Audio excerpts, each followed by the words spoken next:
Hey, welcome back. We're still fighting over here. Serpentine, Prince Hans's alter ego, got his legs kicked apart last episode. And if that wasn't wild enough, then Tyrannus sucked him off of the floor and turned into a giant fire-breathing crystalline bone snake.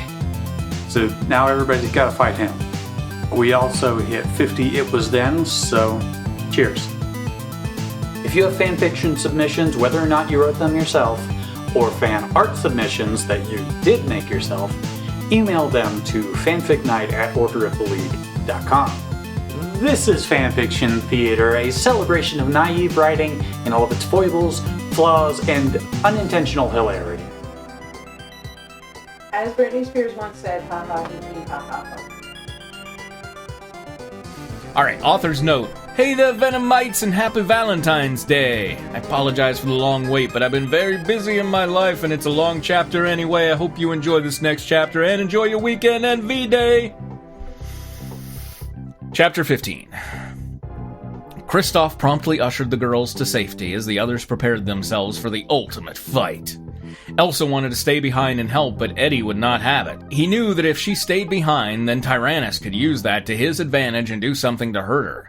As far as Eddie Brock was concerned, if Elsa died, then all was lost. Fully ascending from the underground pit, Tyrannus coiled up and let loose an unnatural laugh. Are we ascending? Sorry, go on. And remember that Tyrannus is now a giant skeletal snake, but his bones are made of crystal? Crystals? Yeah, I think crystals. Oh, jeez. Come on. I had to draw... I'm sure To draw a giant skeletal crystal snake? That's not easy. Foolish mortals. Even with your powers, you're still helpless against my onslaught. It's okay. I'll admit I am amused by his. Maybe he's just trying to make things sound intimidating, but like Onslaught was another big evil crossover guy for Marvel, you know? Yeah. After that, the serpent reared high into the air and attempted to strike the fighters with his super large fangs. That really reads better. After that, the serpent reared high into the air and attempted to strike the fighters with his super large fangs. However, the three of them managed to jump out of the serpent's path in time as its open jaws collided into the ground. Rising up again, the monster spat out the chunks of earth it bit into and roared in anger. The Tyrannus serpent opened its mouth and shot out a wave of fiery energy at the heroes in a fit of rage. However, the three of them anticipated the attack and dodged it in time as the ground they previously stood on got incinerated. As Venom and Spider-Man web-slung out of the way, Ironman went on the attack. After he back-flipped to avoid Tyrannus, he raised both of his arms and fired a salvo of rockets out of his hands. The monster didn't dodge the attack or use any force field to protect itself from harm. Instead, the serpent allowed the rockets to reach and hit their target. Ironman cursed his luck as the volley of missiles detonated harmlessly against Tyrannus's crystal skeleton. Ha ha ha ha. You'll have to do better than that, little man of iron. The serpent form of Tyrannus mocked. Meanwhile... That's Iron Man to you. Meanwhile, Tony Stark... Well, yeah. Meanwhile, in the same scene, Tony Stark was inside his Iron Man suit, consulting the built-in computer. No, we're cutting After he found inside his suit, you see. Right, yeah. That's totally what was happening outside his suit. Right. After he found what he was looking for on his main screen and accessed it, he muttered, Don't worry, pal. I still got a few tricks up my sleeve. He then flew across the chamber and prepared his trick as Spider-Man and Venom went on the attack. Closing in on Tyrannus, Spider-Man yelled over to Venom, No matter what happens, stick to the plan. Looking over to Spider-Man, Venom nodded in acknowledgement and focused on his target. As they closed in on the snake-like monster, both of the supers landed on either side of Tyrannus and collaborated their attack. Doing it all in total unison, Spider-Man and Venom both web-grabbed a large boulder each. Before Tyrannus knew what was happening, Spider-Man and Venom slung their web-entwined boulders and smashed them against the monster's face on both sides. As the Tyrannus serpent was struck from the two boulders, he collapsed on the ground, if only for a few seconds. After seeing that, Spider-Man punched the air and cheered, Yeah, get some! Really? Boy. Oof. oh. So He's like your big an victory is the extra same in thing Halo. that the Ewoks did to the ATST. Good job. Yub. Yeah. Yeah, basics, you know? He quickly regained his composure when the giant crystal snake rose again and began his attack. He whipped his tail around, which had a sharp blade on the end, and attempted to impale Spider-Man with it. Thankfully, the hero jumped out of the way in time as the tail punched a hole through the wall. Spider-Man watched Tyrannus roar in frustration as he tried freeing his tail from the wall. That was when Venom stepped up to the plate and started his assault on the enemy. After web-slinging onto the back of Tyrannus' head, he balled his fists in the air and brought them down at full force repeatedly. The serpent thrashed madly as Venom continued battering him. A few seconds later, the serpent Tyrannus finally freed his tail and grabbed Venom with his unnaturally long, fork-shaped tongue. That's what he had to absorb Hans in order to get that. Oh yeah, there you go. He then tossed the symbiote high into the air and caught him with his tail and wrapped it around him. As he constricted Venom, Tyrannus leaned his serpent head in closer. After flicking his tongue, Tyrannus said, Flicking it in order to get a perfect C, I'm sure. I'm glad you didn't join me. You are by far the most dangerous and unstable villain I've ever met. Bad news, man! A devious smile crossed Venom's face as he replied, Thank you. and then with all of his strength he began to break free of Tyrannus' hold. Even his symbiote tendrils began to help push the coil open. As Venom escaped from the serpent's hold and swung away, Ironman called to Spider-Man and said, Come on, Ironman. Eventually. I'm sorry, I lost the place. Oh, remember the new weapon I've been working on? I think now's a good time to try it out. Nodding to Ironman, Spider-Man quickly looked at Kristoff, Anna, and Elsa, saying, I'd duck if I were you. Meanwhile, Venom dove behind a nearby boulder and braced in time as Ironman formed his rocket arm and fired the secret weapon. As the high-powered rocket flew across the chamber, it struck the advancing Tyrannus head-on. Once the missile made impact, there was a bright orange ball where the monster was slithering, followed by an intense light.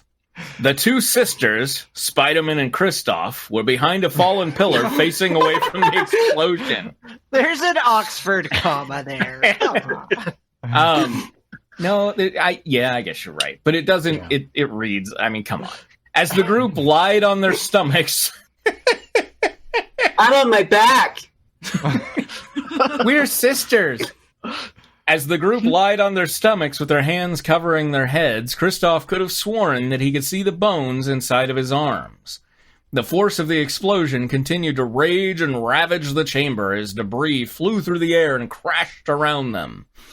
After what seemed like an eternity, everything started to settle down again. As a heavy silence filled the air, the group began to stand up and examine the damage. Woo! I'd sure hate to see what wars are in the future are like.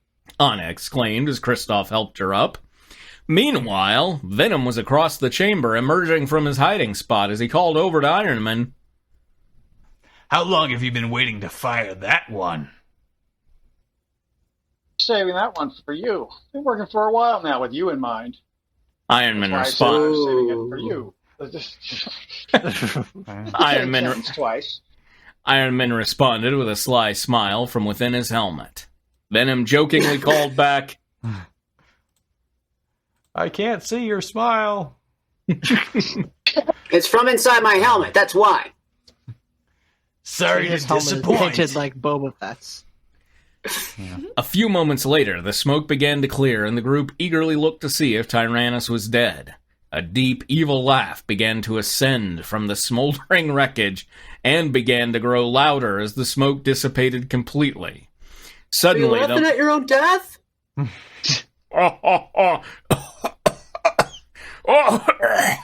Suddenly, the monstrous serpent emerged and mocked the heroes.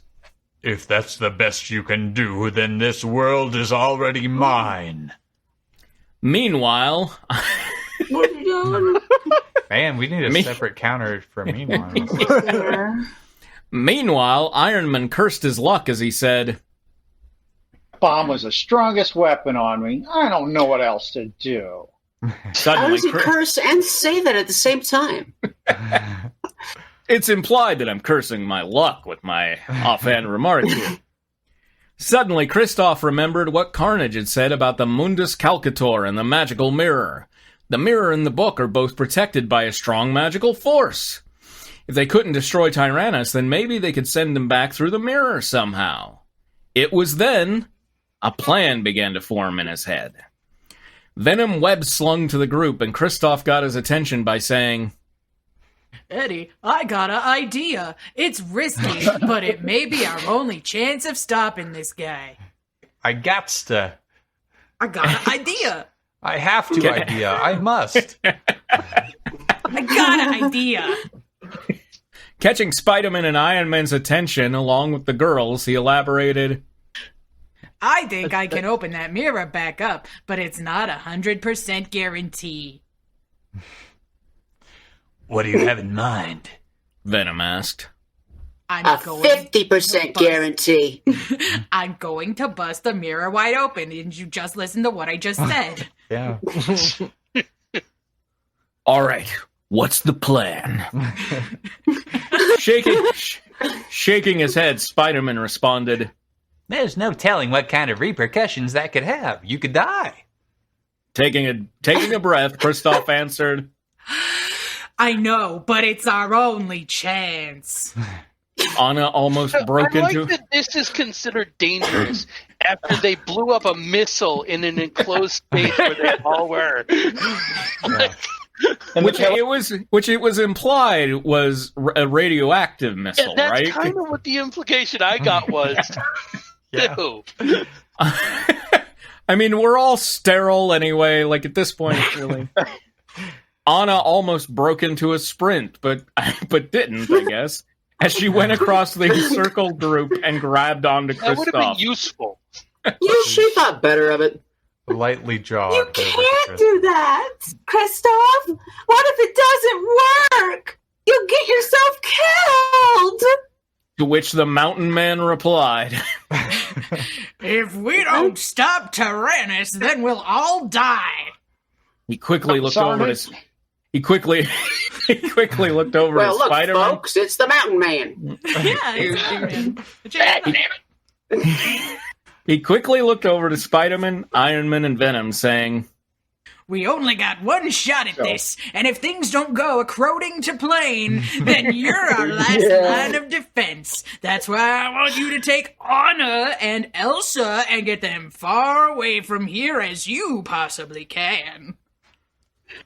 Kristoff! Anna pleaded. Suddenly, Eddie Brock made his own face appear as he said, I'm staying too.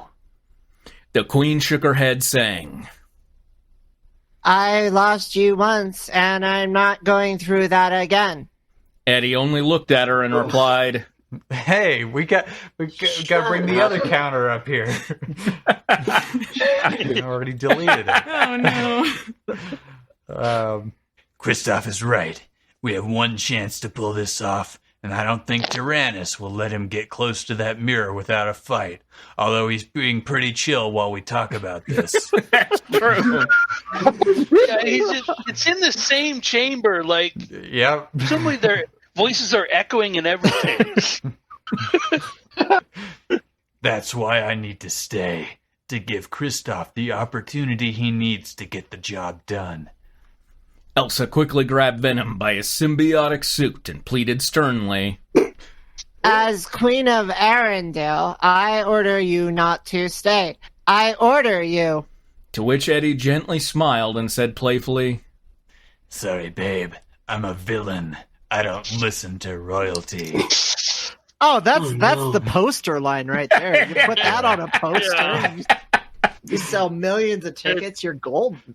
What do you think the song would be like when they finally like go into battle like for the suicide mission? Like what's the like not Aerosmith, I don't want to miss a thing, but something sort of, like that, right? Eminem song from 8 Mile. Any way you want it, that's you got one shot. No, that's that's when the credits start rolling. That's the only song that can go at credits roll. But I won't listen to a queen. There you go. maybe like a Jason Aldean original, but I won't listen to it. All right. After speaking, Eddie pulled her close in a tight embrace. As the two of That's them what they held call him, Speaking Eddie. As the two of them held each other close, Eddie felt at peace with the world. Eddie knew he may die, but it was all right, for he learned a valuable lesson during his time with Elsa. It's not how you start, but how you finish. Oh. He was a villain with a terrible past and derived pleasure from harming people in the name of vengeance. Despite everything that he'd done, he believed he was just lashing out against a society that had rejected him, hurt him. And he truly was. But in fact, that was the case. But upon arriving in Arendelle and spending time with Elsa, something started to change in him. He began to reclaim something that he'd lost a long time ago. A conscience. Conscious.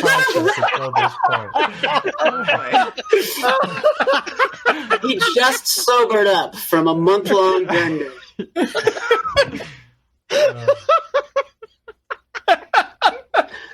For the first time in forever, Eddie Brock began to feel guilty for all of the time in forever. I get it. I feel guilty. I've got a conscience. For all of the horrible things that he had done to people. He knew in his heart that he could never change his past, but he could still atone for it. He smiled again as he continued to hold Elsa close to him with part of her hair in his face.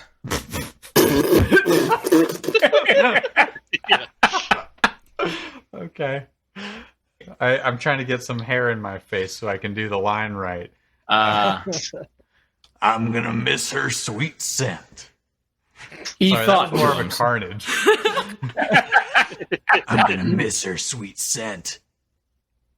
He thought to himself. Eddie looked up to Kristoff. Eddie looked up to Kristoff, who was holding Anna as well, and got his attention. The two men nodded to one another, for they knew it was time. Well, it's like a key party here. The two of them gently backed away from their ladies and prepared themselves for their mission. Oh, no. Eddie's symbiote face appeared as he quickly looked at Spider-Man and said, Get them to safety and protect them with your life. Spider-Man answered, I promise. Then he and Ironman quickly guided Elsa and Anna down a long tunnel and eventually out of the castle. Meanwhile, Venom and Kristoff were about to break off and take to their duties. Before they did, Kristoff said, You know we may not survive this, right? No, wait, you know we may not survive this, right? Yeah, Kristoff, did you not catch the fucking meaningful goodbyes? Jesus Christ. To which Venom answered, I know. Tyrannus coiled up in a striking position. Finally, I guess he just fell asleep. He regained something special. A conscience. Tyrannus coiled up in a striking position as Venom web slung down in front of him. The serpent mocked, saying, I see you've come back for more. Perhaps you should have ran away with your friends. There's no running from our destinies! Venom shot back. Almost a tick line more than Venom. Yeah. At last, something we both can agree on. Tyrannus then let out a throaty chuckle before he launched forward to strike Venom. The symbiote leapt out of the way. The symbiote leapt out of the way in time as the monster collided into the ground. That was when Venom jumped onto Tyrannus' back and began running toward the end of his tail. He knew that fighting one-on-one with this serpent would be pointless and far too risky, and so he had to use another approach. A battle of wits. He remembered how Tyrannus was a sitting duck when his tail was stuck earlier, and maybe Venom could exploit that weakness again. If only long enough for Kristoff to get that mirror open and send the monster back through. As he approached the end of his snake-like body, something unexpected happened. Tyrannus used his tail to swipe him off. Thankfully, he had the quick thinking to grab onto the tail before he could be flung against the chamber. Using it... Oh yeah, across the chamber. I was like, that doesn't make sense. Using all of his strength, Eddie Brock dug his feet into the dirt, slowing the motion of the tail. He then what? I guess they've beat the shit out of the place enough that now there's dirt. He then web shot into the air with it and slammed the unnaturally sharp tail deep into a nearby wall, trapping Tyrannus. After doing that, Venom quickly leapt in front of the giant snake and grabbed onto him by his large fangs. It took all of his strength to hold on to the thrashing serpent who was trying to break his hold. This is it. For Elsa. As he held on to Tyrannus, images of Elsa flashed through Eddie's mind. For a few brief seconds, he closed his eyes and smiled as he imagined holding her again. For Elsa. I could have made a perfect world. A world without suffering or fear. Wait, what? That's what you wanted to do? Wait, hold on. I have crossed the suck zone. I've waited a long time for this moment, Spider-Man.